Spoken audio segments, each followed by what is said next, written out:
Saya sharingkan ini, kalau sudah suka judul, saya mau bicara tentang kingdom lifestyle. Gaya hidup kerajaan Allah. Tidak semua orang yang mengaku Kristen memiliki gaya hidup kerajaan Allah ternyata. Bahkan ada banyak orang Kristen begitu agamawi sekali. Hidupnya cuma dikuasai dengan ritual-ritual keagamaan.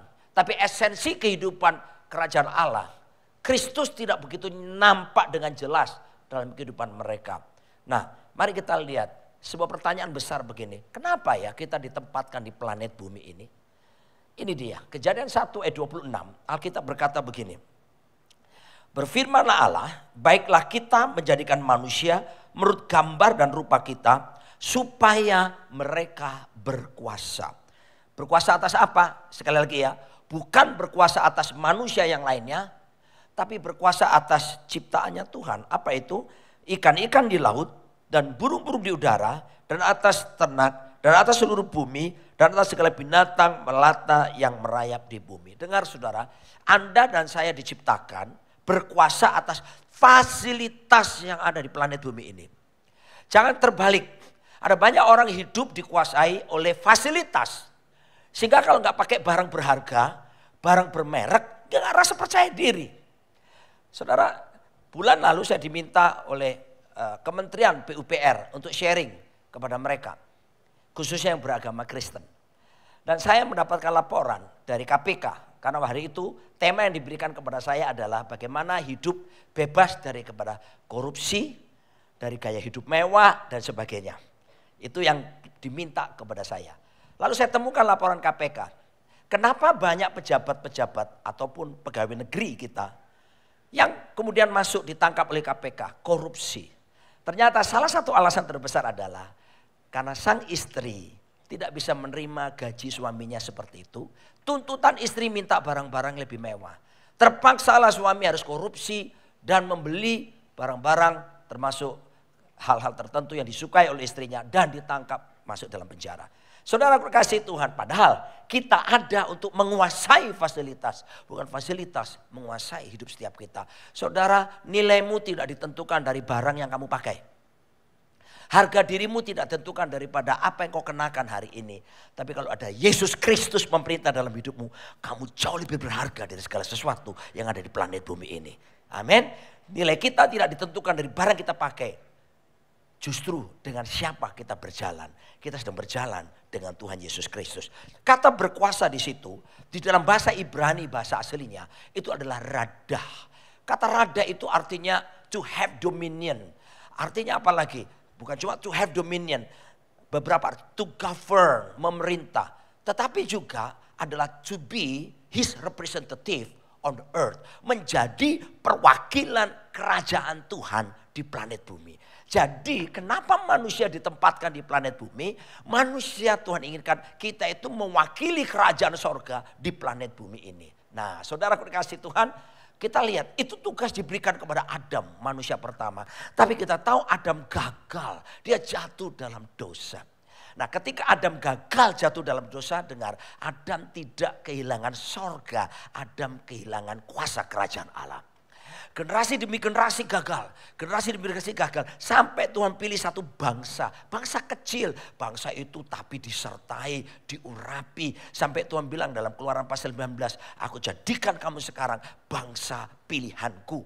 Ya, harta kesayangan. Wow, kerajaan imam. Waduh saudaraku, dapat perlakuan khusus. Tapi di hari pertama, waktu itu mereka merayakan pengalaman yang disebut Pentakosta. The first Pentecost itu di padang gurun Sinai, saudara. Di lereng gunung Sinai itu, di situ di dataran Sinai mereka sedang menunggu Musa di puncak bukit dan menerima 10 perintah Allah. Pada hari mereka diangkat jadi kerajaan imam, perwakilan Tuhan di muka bumi. The same day, hari yang bersama, hari yang sama itu pula orang Israel menolak Tuhan. Mereka mendirikan patung anak lembu emas dan menyembahnya. Israel gagal. To cut the story short, sampai akhirnya Dewan Musyawarah Sorga menimbang, menetapkan, memutuskan. Akhirnya siapa? Sang putra Yesus Kristus sendirilah yang diutus ke planet bumi ini. Nah dengar saudara, Yesus diutus ke planet bumi ini bukan cuma sekedar menebus kita dari segala dosa pelanggaran. Tapi agenda utama Yesus datang ke planet bumi agar supaya menegakkan kembali rencana Tuhan. Supaya manusia bisa menjadi perwakilan kerajaan Allah di planet bumi. Tuhan tidak datang mendirikan agama baru, maaf ya. Yesus tidak mendirikan agama baru, termasuk agama Kristen. Karena penyebutan kata Kristen itu bukan lahir dari gereja. Penyebutan kata Kristen, waktu itu ada jemaat di Antioquia, disebutkan oleh orang luar, mereka disebut orang Kristen. Artinya pengikut Kristus, orang-orang yang berhati baik. Tapi Yesus tidak datang untuk membuat agama. Kata agama berasal dari kata Yunani religare, back to the bondage. Kembali kepada ikatan. Saya tidak anti agama. Di negara yang kita kasih kita harus beragama. Tetapi yang Tuhan tidak inginkan kita adalah dikuasai dengan kehidupan yang agamawi. Sampai akhirnya fanatisme buta. Itu saudaraku. Anda lihat di luar sana ada banyak orang sekarang menggunakan embel-embel agama untuk mencapai tujuan mereka. Bahkan beberapa politikus menggunakan kendaraan agama untuk mencapai kekuasaan. Dan itu hari-hari ini sedang bikin masalah di negara kita. Yesus datang bukan untuk membuat agama baru, tapi kerajaan Allah. Ada beda. Kalau agama, usaha manusia untuk mencari Tuhan. Ya kalau ketemu Tuhan. Kalau Tuhan sembunyi gimana?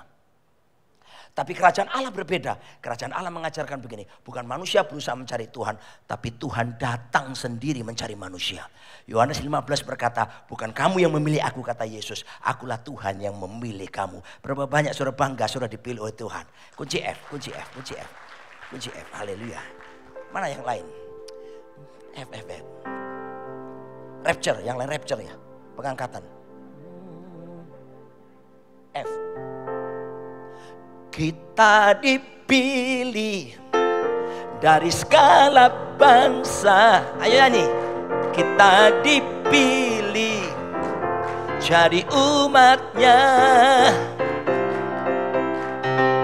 Saudara nyanyi ya. Saya lagi serak soalnya. Kuduskannya, membawa kemuliaan. Jadi kita yang dipilih, itulah kerajaan Allah. Beda yang kedua antara agama dan kerajaan Allah. Kedua, agama mengajarkan manusia dibekali, manusia diperlengkapi supaya nanti kalau mati siap masuk surga. Itu agama. Tapi kerajaan Allah beda. Kerajaan Allah mengajarkan manusia dibekali, manusia diperlengkapi supaya apa? Justru supaya selama hidupnya menghadirkan kerajaan sorga nyata dalam kehidupannya. Beda saudara. Makanya Yesus mengajarkan let your kingdom come and you will be done on earth as it is in heaven. Jadi ini yang Tuhan mau. Saya akan tunjukkan next slide. Betapa Tuhan Yesus serius. Ini. Ya, Yesus serius bahwa kerajaan Allah harus ditegakkan di planet bumi. Contoh saudaraku, the first preaching of our Lord. Khotbah pertama, Yesus gak ngomong yang lain. Yesus bilang begini, repent for the kingdom of heaven is at hand. Ini khotbah pertama. Dia bicara apa? Bertobatlah sebab kerajaan sorga sudah dekat. Itu orang Israel, itu orang beragama loh. Itu bukan orang ateis. Dia ngomong sama mereka gini, hei bertobat. Kenapa? Kata bertobat bahasa Yunaninya repent, metanoia. Apa itu? Change the way of your thinking. Pola pikirmu harus dirubah. Dari pola pikir agamawi yang dipenuhi dengan ritual tata cara ibadah. Sekarang ada hal baru harus masuk dalam pikiranmu, dalam kehidupanmu. Apa itu? Pemerintahan kerajaan Tuhan harus memerintah penuh dalam kehidupanmu. Percuma kamu beragama tapi tidak pernah mengizinkan Tuhan memerintah dalam hidupmu. Kamu akan jadi orang munafik yang cuma kelihatan suci waktu kebaktian. Tapi di luar tempat kebaktian kamu hidup seperti orang lain di dunia ini. Saudaraku, lalu kemudian Yesus bicara lagi mana? Dalam Matius 6 ayat 9, dia mengajarkan tentang doa Bapa kami. Bapa kami yang di surga, dikuduskanlah namamu, datanglah apa? Kerajaanmu, jadilah kehendakmu di bumi seperti di surga. Lalu Yesus mengajarkan lagi, next slide, tentang the priority in our life. Prioritas. Orang hidup harus punya prioritas. Harus ngerti mana yang didahulukan. Mana yang dinomor duakan, mana dinomor tigakan. Nah, Yesus mengajarkan rahasia kesuksesan kehidupan seseorang bukan karena banyaknya uang. Rahasia kesuksesan hidup seseorang kalau orang itu ngerti prioritas hidupnya. Ada ungkapan berkata begini, the greatest tragedy in our life is not death, but life without a purpose. Tragedi terbesar dalam hidup manusia bukanlah kematian, tapi orang hidup tapi nggak punya tujuan. Itu tragedi. Kalau ditanya orang gimana? Untuk apa kamu hidup? Nggak tahu. Gimana bisnismu? Ya asal jalan aja. Gimana sekolahmu? Ya mudah-mudahan naik kelas. Dan kalau ketemu sama orang-orang seperti itu orang nggak punya tujuan. Itu greatest tragedy. Dan ada ungkapan kedua berkata, and also the greatest mistakes in our life is life without prioritization. Kesalahan terbesar dalam hidup manusia karena manusia hidup tidak punya prioritas. Dokter aja sudah ada spesialisasi. Di bidang hukum ada spesialisasi. Jantung aja sekarang ada spesialisasinya sendiri-sendiri. Kalian jantung inilah, masalah inilah, pembuluhnya, masalah inilah. Gigi aja ada spesialisasi. Hidup juga harus ada prioritasnya yang didahulukan. Amin. Kalau kamu kedepankan kerajaan Allah, Tuhan bilang gini, semuanya akan ditambahkan. Artinya bonus berkat. Berkat pasti akan menyertai hidupmu asal kerajaan Allah nomor 1. Yang berikutnya Tuhan mengajarkan apa? Tuhan mengajarkan tentang, next slide lagi. Ya, dia mengajarkan tentang the gospel of the kingdom. Ini dia bicara tentang akhir zaman. Nanti Yesus akan datang lagi. Tapi ada tanda-tanda. Tanda-tandanya apa? Peperangan di mana-mana. Kita lihat sekarang hari ini. Apalagi kelaparan di mana-mana sedang terjadi. Kita lihat lagi. Apalagi penyesatan, pengajaran sesat banyak. Apalagi kasih kebanyakan orang menjadi dingin. Ya, banyak suami istri cerai hari ini. Hubungan suami istri masih menikah, tapi dingin. Cuma status doang. Ya, itu tanda-tanda. Apalagi ada banyak. Tapi itu baru tanda permulaan. Bukan tanda utama. Yesus bilang, tanda utama kalau aku mau datang nanti adalah, dia bilang gini, dan Injil kemakmuran ini. Betul? Bukan. Dan Injil sosial ini. Bukan. Tanda utama Yesus datang adalah Injil apa? Kerajaan. Diberitakan seluruh dunia, baru Tuhan Yesus datang. Saudara, saya pernah menjabat jadi ketua misi penginjilan Sinode Gereja Bethel Indonesia. Selama 4 tahun saya menjabat di periode yang lalu. Saya keliling Indonesia untuk pelayanan misi. Saya ke desa-desa untuk membuka sekolah-sekolah misi. Dan mari saya bersaksi. 5 tahun yang lalu masih dicatat oleh ahli misi di Indonesia. Di Indonesia ini ada 33 suku yang disebut UUPG, Unengaged, Unreached People Groups. Suku-suku yang dimana belum ada gereja di sana. Masa Yesus mau datang kalau mereka belum dengar Injil? Saya belum bicara lagi. Yang lain lagi. Ada suku terasing di Papua. Di Papua itu kalau lebih dalam lagi. Itu ada suku-suku saudaraku. Yang memang masih telanjang bulat mereka. Itu disebut suku terasing. Dan belum ada utusan Injil ke sana. Yesus tidak akan mungkin datang saudara. Yesus bilang, aku akan datang kalau Injil kerajaan Allah sampai ke mereka semuanya. Jadi tenang. Sorry ya, saya harus ngomong. Kiamat masih lama. Udah, anak muda kerja keras. Kiamat itu masih lama, Pak. Kiamat itu nunggu nanti ada pemerintahan 1000 tahun kerajaan 1000 tahun. Nanti, dengar ini ya, sesuai kitab Wahyu, akan ada pemerintahan baru yang mengatasi semua pemerintahan di seluruh dunia. Saya tanya sama saudara yang suka politik di sini, sistem pemerintahan apa di dunia ini yang sekarang bisa menjamin kemakmuran masyarakatnya? Silakan. Anda bilang demokrasi. Demokrasi? Betul? Apakah telah menjamin makmur rakyatnya? Menjamin keadilan sosial? Anda bisa katakan apa? Monarki atau apapun. Dengar saya. Tidak ada satu sistem pemerintah di dunia ini yang bisa menjamin dengan baik. Makanya Alkitab, seluruh dunia sedang menantikan ada satu sistem baru yang sebetulnya telah diperkenalkan oleh satu pribadi yang disebut raja di atas segala raja sejak 2000 tahun yang lalu. pemerintahannya, sistemnya disebut sistem pemerintahan kerajaan Allah. Itu akan menjamin semuanya. Nanti saya akan teruskan supaya saya ngerti ini ya. Ya, menarik sekali kalau kita kupas dari berbagai sisi, khususnya di bidang politik. Nah, saudaraku, Yesus tegaskan nanti akan datang. Dan nanti semua bangsa-bangsa akan frustrasi dan mereka tidak bisa mengatasi persoalannya. Dan singkat cerita, nanti Yesus akan datang kembali, Wahyu 19, dan dia akan mendirikan sebuah kerajaan. Kerajaannya disebut kerajaan 1000 tahun damai. Di mana itu, Pak? Di planet bumi. Still on earth, di sini. Masih di sini.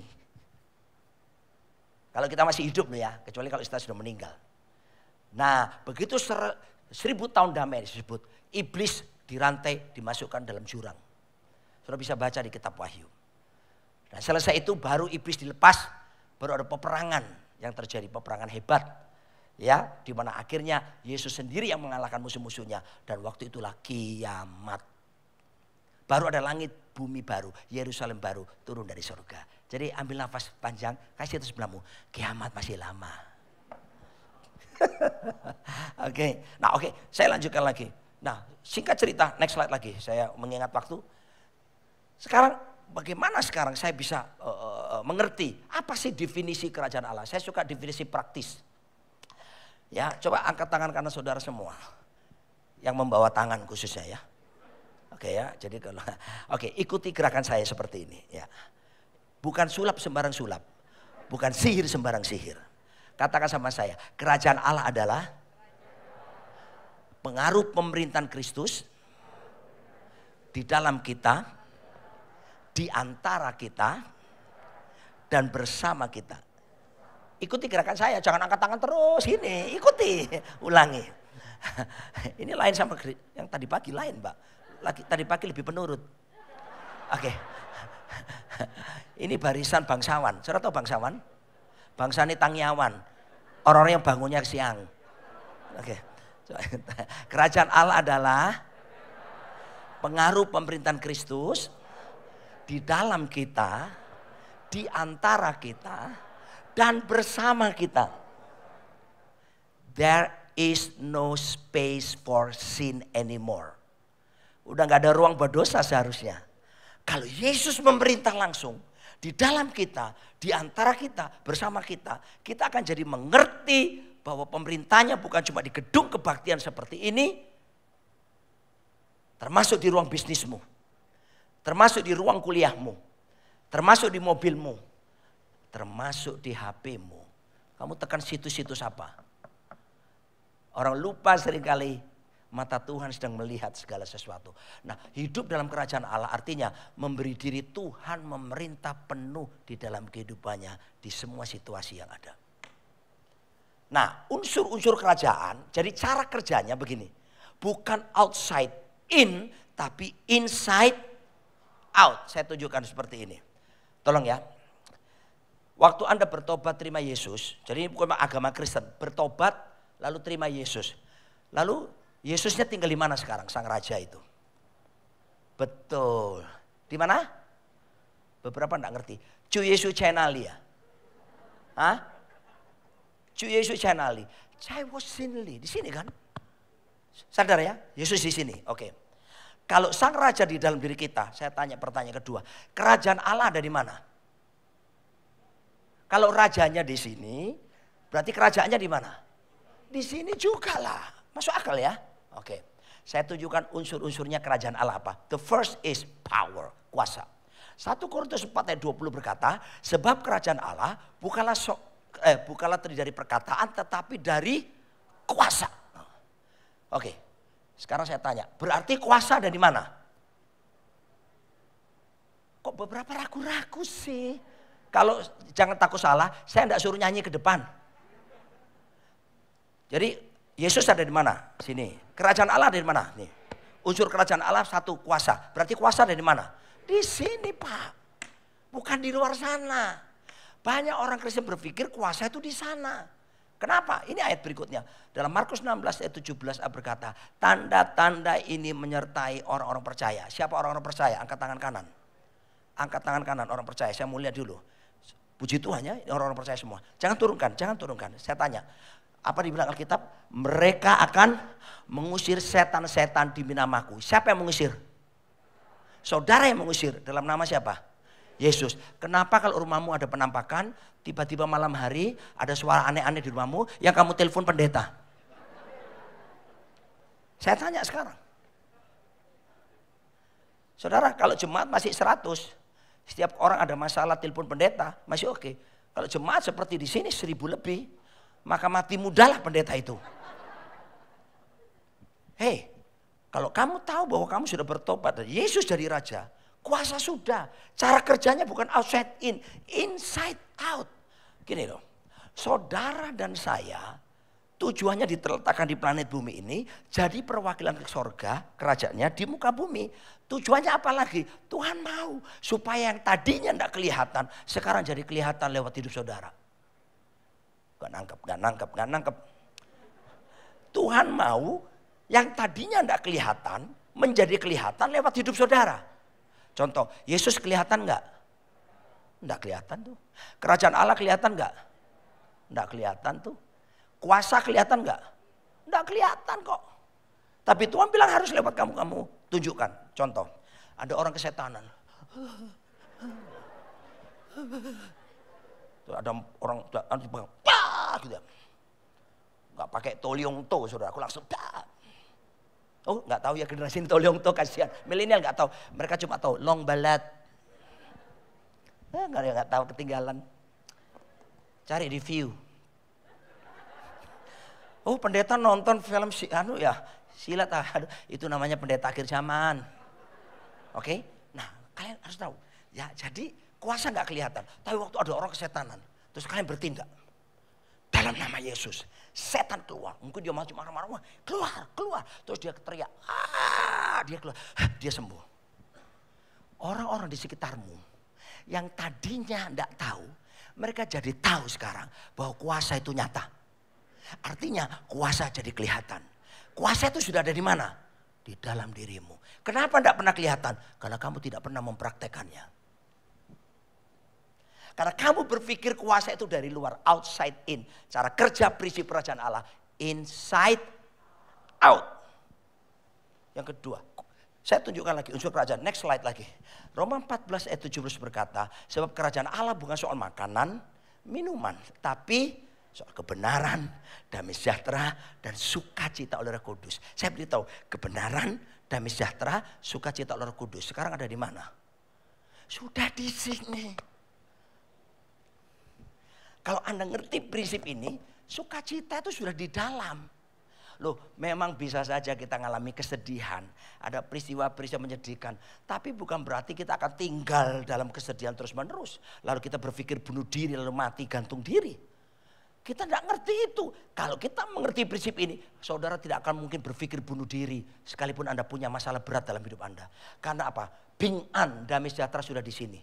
Karena apa lagi? Yang disebut sukacita sudah dalam diri. Sekarang tugas kita tinggal mengeluarkannya. Seperti kuasa tadi. Makanya praktek saudara. Saudara yakin kuasamu besar. Alkitab berkata roh yang di dalammu lebih besar dari semua roh yang ada di dunia ini. Bahkan imanmu mengalahkan dunia. Lebih percaya apa yang dikatakan Alkitab daripada lihat dirimu sendiri. Seharusnya begitu pola pikir kerajaan Allah. Saya mesti bertindak. Ada orang sakit, tumpangi tangan. Kalau meninggal itu urusan Tuhan. Loh iya kan? Loh itu kalau memang waktunya sudah selesai. Tapi suruh mesti praktek tumpangi tangan. Doakan, tidak apa-apa. Oke, itu sudah menyatakan keluar kuasa kerajaan Allah dalam hidup saudara. Nah, ini penting dipraktekkan. Sukacita di dalam. Yesus berkata begini, barang siapa percaya kepadaku, dalam Yohanes pasal 4 ketemu perempuan Samaria, dari dalam hatinya akan mengalir apa? Aliran-aliran air hidup. Keluar dari mana? Dari dalam keluar, inside out. Firman Tuhan berkata, bagi dia yang dapat melakukan jauh lebih banyak dari apa yang bisa kita pikirkan maupun doakan, seperti yang ternyata dari kuasa yang bekerja di dalam kita. Jadi sudah di sini. Terakhir, tinggal 4 menit. Bagaimana saya memanifestasikan keluar kuasa itu? Next slide. Caranya begini. Yesaya 43 ayat 21 berkata, umat yang telah kubentuk bagiku akan memberitakan kemasyhuranku. Bahasa lain katakan umat yang kuproses akan memberitakan kemuliaanku. Halo, kalau pengen tahu kuasa, damai sejahtera, sukacita bisa keluar kelihatan dari hidupmu. Izinkan proses kehidupan bekerja dalam hidupmu. Jangan tengking masalah. Tuhan izinkan kamu difitnah. Tuhan izinkan kamu disalah mengerti. Tuhan izinkan kamu ditipu orang lain. Tuhan izinkan kamu dirugikan. Tuhan izinkan kamu tidak dianggap. Tuhan izinkan punya pengalaman-pengalaman yang pahit dalam hidupmu. Dengar saya beritahu, Tuhan punya maksud memproses hidupmu supaya mengeluarkan semua inside out dari dalam kehidupanmu. Ayub berkata, saudaraku, pemazmur berkata, bahwa tertindas itu baik bagiku supaya aku belajar ketetapan-ketetapanmu. Ayub berkata, sekiranya Tuhan menguji aku akan keluar seperti emas. Bayangkan ini diri saudara. Hand sanitizer ini, dia tidak akan keluar, Pak. Hanya karena saya doakan, keluar. Hei, punya telinga enggak? Enggak bisa. Dia bisa keluar cuma satu cara saja. Saya apakan? Pencet. Do you know pencet? Pencet, nih lihat. Saya pencet. Sorry ya Pak Ivan, boleh ya? Pencet. Kelihatan ya? Keluar ya? Kameramen. Pencet. Lebih keras rupanya. Nah, tuh. Pencet, baru keluar. Tuhan izinkan kamu punya pengalaman dipencet. Tanda petik. Pergumulan, tantangan, kesulitan. Diizinkan terjadi. Supaya apa? Kuasa, kebenaran, damai sejahtera, sukacita itu inside out dan bukan outside in. Keluar sehingga orang lain melihat hidupmu. Mereka lihat Yesus benar dalam hidupmu. Kerajaan Allah nyata dalam hidupmu. Unsur-unsurnya nyata dalam hidupmu. So pulang ini praktek. Jangan cuma datang seminggu sekali jadi sama terus. Capek deh. Halo, amin. Jangan tengking masalah. Saya ketemu beberapa orang, ngeroh banget. Ada masalah kesulitan, kami tolak pergi. Setiap kesulitan yang datang sedang menyerang keluarga kami, dalam nama Yesus keluar. Kalau ada malaikat di situ, dia akan bilang gini, Tuhan yang kirim. Pakai bahasa Inggris lagi. Why Lord? Why? Malaikat jawab, why not? Sudah ngerti sekarang? Jadi kalau ada pergumulan, tantangan sekarang, katakan welcome all problems. Selamat datang masalah. Kamu memberi kesempatan saya mengeluarkan semua unsur kerajaan. Sebab rajaku ada di dalamku. Kerajaan Allah ada di dalamku. Aku akan sanggup melewati masalah ini. Dan aku akan keluar sebagai pemenang. Mengatasi semuanya.